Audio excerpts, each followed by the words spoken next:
Spring 2025 में दुनिया हैरान होकर देख रही थी जब एक आदमी के एक्शंस ने ग्लोबल इकोनॉमी में भूचाल ला दिया। डोनाल्ड ट्रंप ने एक ऐसे मूव में जिसे सिर्फ इकोनॉमिक रेकलेसनेस कहा जा सकता है, टैरिफ्स की झड़ी लगा दी, जिससे एक ट्रेड वॉर शुरू हो गया जिसके दूरगामी परिणाम हुए। ये तालाब में छोटी सी लहर नहीं थी, ये सुनामी थी और हर कोई इसकी चपेट में आ गया। तारीख थी 2 अप्रैल 2025, एक ऐसा दिन जो फाइनेंशियल हिस्ट्री में हमेशा याद रखा जाएगा। ट्रंप ने अपने ड्रामेटिक अनाउंसमेंट्स के अपने शौक के मुताबिक इकोनॉमिक नेशनलिज्म के एक नए युग का ऐलान किया। 90 से ज्यादा देशों से इंपोर्ट्स पर टैरिफ लगा दिए। यूरोपियन यूनियन जैसे पुराने साथियों से लेकर वियतनाम जैसे डेवलपिंग नेशंस तक किसी को नहीं छोड़ा। दुनिया ने सांस रोक ली। फाइनेंशियल एनालिस्ट्स नुकसान का अंदाजा लगाने में जुट गए। न्यूज चैनल्स ओवरड्राइव में चले गए।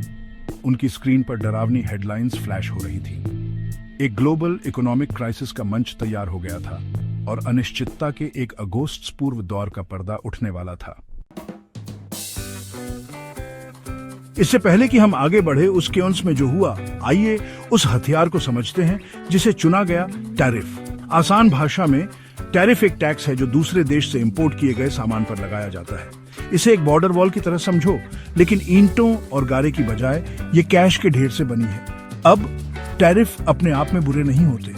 सोच समझकर इस्तेमाल किए जाने पर ये डोमेस्टिक इंडस्ट्रीज को सस्ते विदेशी सामानों से बचा सकते हैं। भारत जैसे देश के बारे में सोचो जो अपनी फार्मास्यूटिकल प्रोविस के लिए जाना जाता है। इंपोर्टेड दवाइयों पर एक सही जगह पर लगाया गया टैरिफ इंडियन कंपनीज को गलत कंपटीशन से बचाने में मदद कर सकता है। हालांकि किसी भी पावरफुल टूल की तरह टैरिफ का गलत इस्तेमाल भी किया जा सकता है। कल्पना कीजिए कि अगर प्रोटेक्शनिज्म के फितूर में साउथ कोरिया उन्हें इंडियन दवाइयों पर 100% टैरिफ लगा दे। इंडियन फार्मास्यूटिकल कंपनीज जो अचानक कोरियन मार्केट से बाहर हो गईं, बर्बाद हो जाएंगी। नौकरियां जाएंगी, बिजनेस बंद हो जाएंगे और कोरियन लोगों को सस्ती दवाइयों का फ्लो रुक जाएगा। प्रोटेक्शन और ओवररीच के बीच का यह नाजुक संतुलन वो है जिसे ट्रंप नजरअंदाज करते दिख रहे थे। साउथ कोरिया को देखते हैं। सालों से उन्होंने अपने चावल के फार्मर्सों को बचाने के लिए टैरिफ का इस्तेमाल किया है। इंपोर्टेड चावल पर भारी टैक्स लगाकर वे सुनिश्चित करते हैं कि उनके लोकल किसान मुकाबला कर सके। इससे उनके एग्रीकल्चर सेक्टर के एक जरूरी हिस्से को बनाए रखने में मदद मिली है, यानी टैरिफ का इस्तेमाल स्ट्रेटेजिकली। अब इसकी तुलना ट्रंप के अप्रोच से करते हैं। टारगेटेड मेजर्स की बजाय वो टैरिफ की होड़ में लग गए। उनका जस्टिफिकेशन यूनाइटेड स्टेट्स को ट्रेड डील्स में लूटा जा रहा था। उन्होंने जॉब्स वापस लाने, अमेरिका को फिर से महान बनाने का वादा किया, लेकिन उनके तरीकों से स्ट्रेटेजी की बजाय हताशा की बू आ रही थी। उदाहरण के लिए उन्होंने चीन से आने वाले सामान पर 186% टैरिफ लगा दिया। एक ऐसा कदम जिसे अनुभवी अर्थशास्त्रियों ने भी इकोनॉमिक सुसाइड कहा। ये अमेरिकी इंडस्ट्रीज को बचाने के बारे में नहीं था, ये एक कथित प्रतिद्वंद्वी को सजा देने के बारे में था, चाहे कोई भी नुकसान हो। और बेतुकापन यहीं खत्म नहीं हुआ। एक ऐसे कदम में जो हास्यास्पद होता अगर ये इतना दुखद न होता, ट्रंप ने अंटार्कटिका से आने वाले सामान पर भी 10% टैरिफ लगा दिया। जी हाँ, आपने सही पढ़ा, अंटार्कटिका। पेंगुइन और आइसबर्ग की जमीन किसी तरह अमेरिकी अर्थव्यवस्था के लिए खतरा बन गई। टैरिफ रेट्स खुद ही चौंका देने वाले थे। यूरोपियन यूनियन पर 20% टैरिफ लगाया गया, कनाडा पर 25% और मेक्सिको पर 35%। यहां तक कि भारत पर, एक ऐसा देश जिसके साथ ट्रंप ने शानदार रिश्ते होने का दावा किया था, 26% टैरिफ लगाया गया। यह सिर्फ इकोनॉमिक्स के बारे में नहीं था, ये पर्सनल था।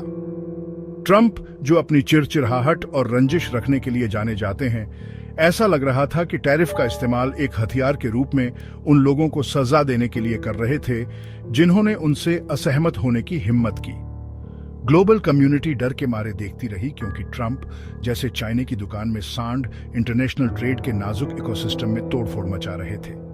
दशकों से ग्लोबल कॉमर्स को नियंत्रित करने वाला नियम आधारित ऑर्डर टूट रहा था और इसके परिणाम दुनिया भर में महसूस होने वाले थे। सेक्शन 5, ग्लोबल मार्केट्स लड़खड़ा गए। रिएक्शन तेज और क्रूर था। 7 अप्रैल 2025 को ट्रंप के अनाउंसमेंट के सिर्फ 5 दिन बाद ग्लोबल स्टॉक मार्केट ने इतिहास का अपना सबसे बुरा दिन देखा। दहशत में घिरे निवेशकों द्वारा अपने स्टॉक बेचने के कारण ट्रिलियन डॉलर का वेल्थ स्वाहा हो गया। वॉल स्ट्रीट के गगनचुंबी इमारतों से लेकर टोक्यो के ट्रेडिंग फ्लोर्स तक फाइनेंशियल एक्सपर्ट्स के चेहरों से रंग उड़ गया, क्योंकि उन्होंने अपनी स्क्रीन को लाल रंग में बदलते देखा। Dow Jones industrial average 10,000 points से ज्यादा गिर गया। इतनी तेज गिरावट कि इसने 1919 के क्रैश को एक छोटी सी गिरावट जैसा बना दिया। इसका असर फाइनेंस के पवित्र हॉल से कहीं आगे तक महसूस किया गया। बड़े और छोटे सभी बिजनेस खुद को क्रॉसफायर में फंसा पाया। सालों से बनी सप्लाई चेन्स रातों रात बाधित हो गई। कच्चे माल की कीमत आसमान छू गई, जिससे बिजनेस को या तो नुकसान उठाना पड़ा या उन्हें ग्राहकों को ज्यादा कॉस्टों के रूप में देना पड़ा।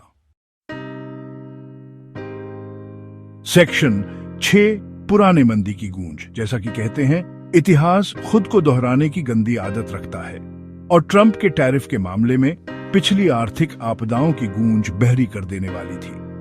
1890 के दशक में यूनाइटेड स्टेट्स ने प्रोटेक्शनिज्म के फितूर में मैककिनले टैरिफ लागू किया, जिससे इंपोर्ट्स पर ड्यूटी रिकॉर्ड स्तर तक बढ़ गई। नतीजा 1844 का दहशत, एक गंभीर आर्थिक मंदी जिसने देश को अपंग बना दिया। 1930 के दशक में तेजी से आगे बढ़े और हम उसी विनाशकारी पैटर्न को खुद को दोहराते हुए देखते हैं। 1930 का स्मूथ-हैली टैरिफ एक्ट, जिसने 20,000 से ज्यादा इंपोर्टेड सामानों पर टैरिफ बढ़ा दिया। माना जाता है कि इसने महामंदी को और बढ़ा दिया, स्टॉक मार्केट क्रैश को एक वैश्विक आर्थिक तबाही में बदल दिया। ऐसा लग रहा था कि ट्रंप ने इतिहास से कुछ नहीं सीखा। अर्थशास्त्रियों और इतिहासकारों की चेतावनियों को नजरअंदाज करते हुए वो आगे बढ़ते रहे, इस यकीन के साथ कि वो बेहतर जानते हैं, लेकिन पिछली मंदी के भूत चक्कर लगा रहे थे और वे भूखे थे। सेक्शन 7 दुनिया ने पलटवार किया। हालांकि ग्लोबल कम्युनिटी चुपचाप खड़े रहकर ट्रंप को ग्लोबल इकोनॉमी को तबाह करते हुए देखने के लिए तैयार नहीं थी। पलटवार तेज और टारगेटेड था। चीन, जो ट्रंप के ट्रेड वॉर का मुख्य निशाना था, ने सोयाबीन, ऑटोमोबाइल और एयरक्राफ्ट जैसे प्रमुख अमेरिकी एक्सपोर्ट्स पर टैरिफ लगाकर इसका जवाब दिया। यूरोपियन यूनियन, कनाडा और मेक्सिको ने भी ऐसा ही किया। उन राज्यों में इंडस्ट्रीज को निशाना बनाया जिन्हें ट्रंप का जेआरएच माना जाता था। अचानक अमेरिकी किसान, जिन्होंने चुनाव में ट्रंप का जबरदस्त समर्थन किया था, ने खुद को प्रमुख बाजारों से बाहर पाया। स्टील वर्कर, जिन्होंने अमेरिकी मैन्युफैक्चरिंग को पुनर्जीवित करने के ट्रंप के वादों का जश्न मनाया था, निराशा से देखते रहे क्योंकि उनके कारखाने बंद हो गए। संदेश साफ था, ट्रंप का ट्रेड वॉर चीन या यूरोप या मेक्सिको पर युद्ध नहीं था, यह ग्लोबल इकोनॉमी पर युद्ध था और अमेरिकी लोगों सहित सभी को इसकी कीमत चुकानी पड़ेगी। सेक्शन 8 ट्रेड वॉर की मानवीय कॉस्ट। हालांकि ट्रंप के टैरिफ की असली कीमत सिर्फ डॉलर और सेंट में नहीं मापी जा सकती। ये बर्बाद हुई आजीविका, टूटे हुए सपने और अधर में लटके भविष्य में मापी जाती है। उदाहरण के लिए नॉर्थ कैरोलिना के एक टेक्सटाइल फैक्ट्री में काम करने वाली 2 बच्चों की सिंगल मदर मारिया गोंजालेज की कहानी को ही लीजिए। जब ट्रंप ने चाइनाई टेक्सटाइल पर टैरिफ लगाया तो फैक्ट्री कच्चे माल की बढ़ती कीमत का मुकाबला करने में असमर्थ बंद होने के लिए मजबूर हो गई। सैकड़ों अन्य लोगों के साथ मारिया ने अपनी नौकरी खो दी। या भारत में पंजाब के एक किसान राजेश कुमार की दुर्दशा पर विचार करें। राजेश, जो हमेशा अपनी आजीविका के लिए यूनाइटेड स्टेट्स को एक्सपोर्ट पर निर्भर रहे थे, ने ट्रंप द्वारा भारतीय कृषि उत्पादों पर टैरिफ लगाने के बाद खुद को गुजारा करने के लिए संघर्ष करते हुए पाया। उसकी आय गिर गई और उसे अपना फार्म चलाने के लिए कर्ज लेना पड़ा। ये लाखों में से सिर्फ 2 कहानियां हैं। ट्रंप के ट्रेड वॉर की मानवीय कीमत उन आम लोगों के संघर्षों से बुनी गई एक टेपेस्ट्री है, जो एक ऐसे संघर्ष की चपेट में आ गए जिसके लिए उन्होंने कभी नहीं मांगा और कभी नहीं चाहा। सेक्शन 9 सबक सीखा।